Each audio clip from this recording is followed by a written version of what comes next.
Today's little project on a Mazda 5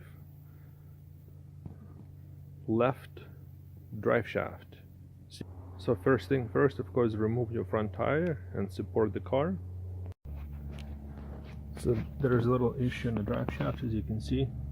A whole bunch of grease is coming out. It's spitting grease everywhere.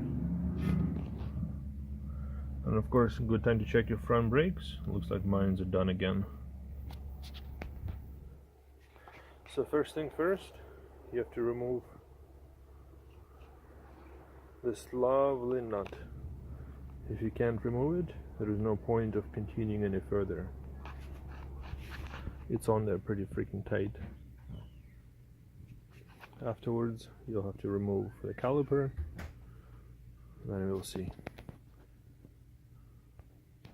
The axle nut is a 32mm socket. Generally, you can borrow something like this set from your AutoZone or Canadian Tire. Mine, the smallest one, was 33. But in my stash, I had a 32 lying around. So there it is. It's not impact rated, but hopefully strong enough. The nut is there pretty good. It actually helps having somebody start the car, press on the brake, use a long cheetah bar, or maybe another cheetah bar, to get it going. Of course, same can be achieved with a kick-ass impact gun or electric one. The new one's like 1,000 foot-pounds in reverse, but if you don't have it, mine was rated for 400 and didn't do anything. Well, not much at least.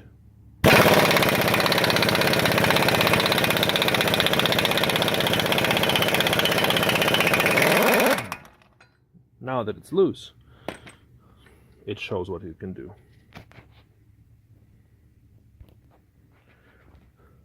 Now in the back, there are 2 bolts for the bracket, the 17mm. Just zip them out.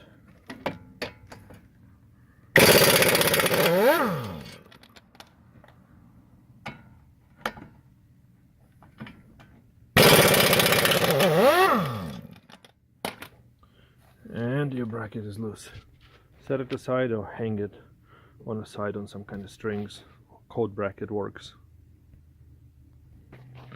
Now, with your caliper nicely out of the way, remove the brake disc. Yours may or may not come out well, depending how much rust you have.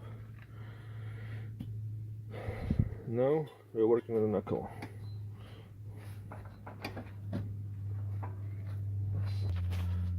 So I need to remove the safety pin right here, zip out the nut, remove what's it called, the steering whatever arm. Then afterwards, same thing on a lower ball joint. And then afterwards some more, the strut.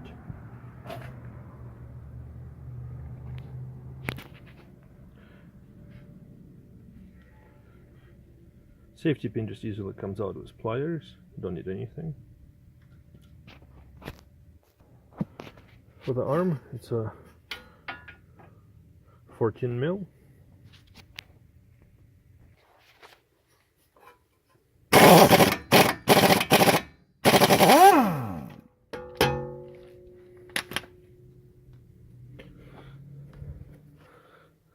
Now you have to remove this piece. A couple ways of dealing with it. You can get a tool that will separate it here, but there's a risk of damaging the rubber. Another one that I'll try right now is whacking it right here and hoping for the best. Don't miss, just hit it here. So if you're good at whacking, eventually it will pay off and the piece will come out. Just like that. That took another about 3 hits.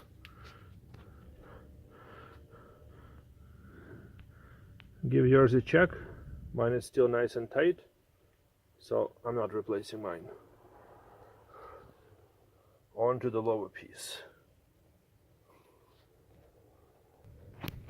So here the same 15 works. I'm just using a long version of it, easier to get. And it's loose.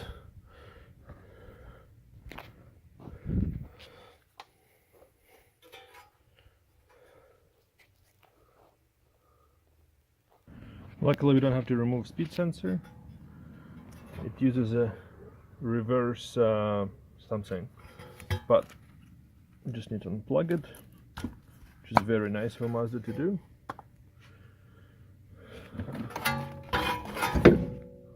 The next step, zip out the strut nut.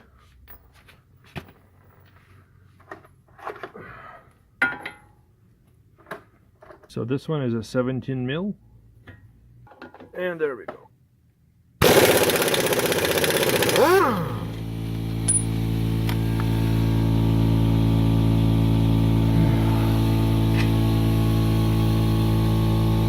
Now the fun part, try to separate this without doing any damage. So here, simply spread it apart with a crowbar, just whack it out, tapping it somewhere here or here. As you can see, mine came out pretty reasonably easily. Now is everything loose? Just a matter of removing the hub and maybe pounding this one in a little bit. This may or may not be stuck, depends on your rust condition. There is a special tool for pushing it back in. It just clamps here and you can push it back in. I don't have it. I'll just put the nut back on for protection on a few threads. And just applying some hammering action to push the axle in a little bit. And a surprising twist, mine is not cooperating. Again, this is the tool. Free rental Canadian Tire or AutoZone, similar. Just screw it in and impact the damn thing.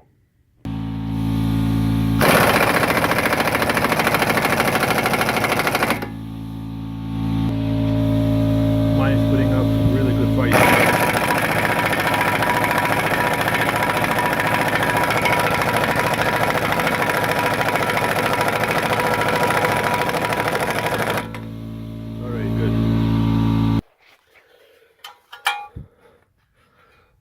Now that you negotiated the hub, make sure, see there's a line, forgot to say it, but mark it so it goes in the same way. You remove the hub. Of course you don't have to remove the hub if you're just doing the drive shaft. If you're doing more, you have to. And there's a drive shaft. Axle removal, make sure you have a transmission pen under it.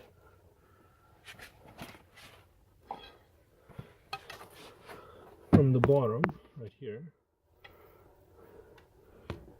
there's a crowbar, just pry so lightly a few times, and it should just come out. Now as you can see, there's also a seal. Right now is a good time to replace a seal. If you have a tool, pull it out from there and drive the new seal in. I don't have one at this point in time, so which is unfortunate.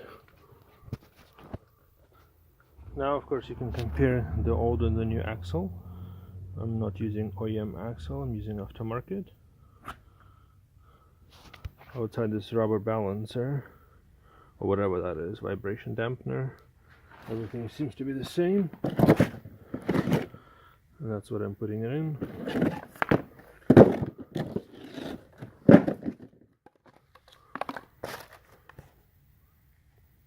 There's a part number. So there's a better view with the light on the seal.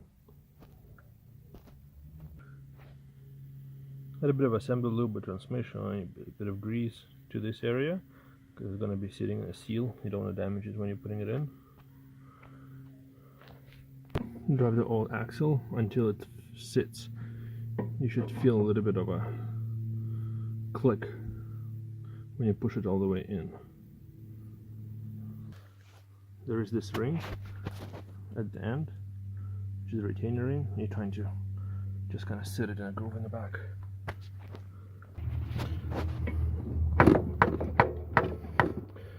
I just felt my sit. You can see transmission flow leak stop right away. Now back to reassembly. Always like to add a bunch of grease to the splines here, so if ever you have to remove again, it doesn't get stuck. A bit of grease here just helps with not seizing in the future. And basically it's just reverse of assembly. Of course it comes with a new nut. It's supposed to be one-time use only.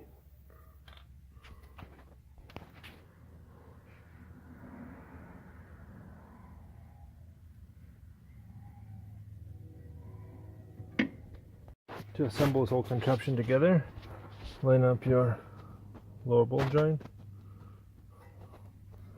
your strut, your jack, and jack the shit out of it.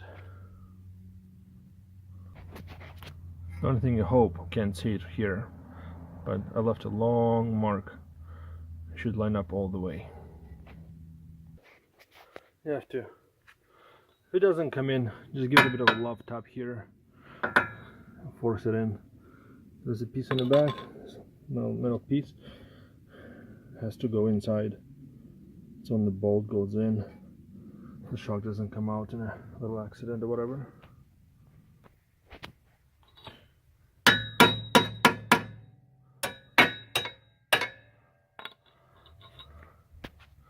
Tighten them. I don't have a torque spec, I just tighten until they're tight. Suspension, not engine, don't matter to me.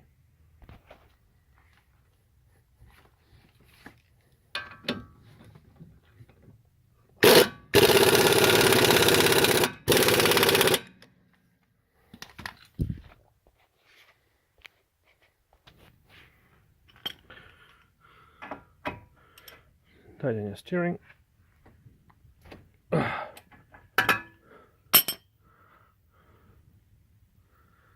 Don't forget to push your safety pin.